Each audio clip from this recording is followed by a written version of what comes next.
আজ ২৭শে জানুয়ারি। আজকের দিনটা আমাদের কাছে ভীষণ স্পেশাল, কারণ আজ আমাদের অ্যানিভার্সারি। সত্যি কোথা থেকে যে ৩টে বছর পার হয়ে গেল বুঝতেই পারিনি। বিশেষ করে প্রথম অ্যানিভার্সারিটা বোধহয় খুব তাড়াতাড়ি আসে। যাই হোক, আজকে প্রথম সেলিব্রেশনটা আমার শ্বশুরবাড়ি থেকেই শুরু হয়েছে। তারপর আমি গিয়েছিলাম আমার বাবার বাড়িতে। কেকটা যার হাতে রয়েছে, কেকটা সেই বানিয়েছে।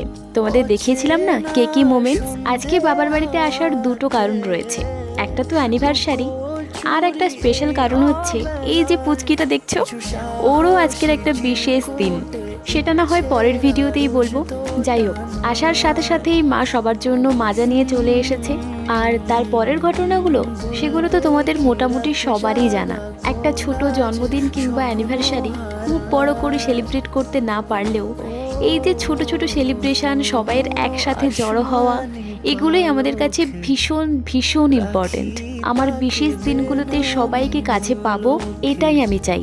সেদিন সবাই উপস্থিত থাকতে পারলেও আমার বাবা ডিউটির জন্য উপস্থিত ছিল না, তো আমি তো বাবাকে ভীষণ ভীষণ মিস করছিলাম।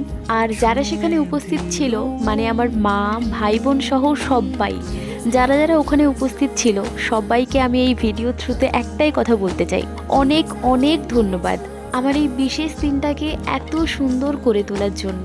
আমি ছোটবেলা থেকেই মনে মনে যেটা ভাবি সেটা সবসময় প্রকাশ করে উঠতে পারি না, তো আমার মনের ভেতর তো এখন অনেক কথা জমে আছে। প্রত্যেকবারের মতো এবারেও সবটা প্রকাশ করতে পারলাম না। যাই হোক, আজ আসছি, দেখা হচ্ছে পরের ভিডিওতে।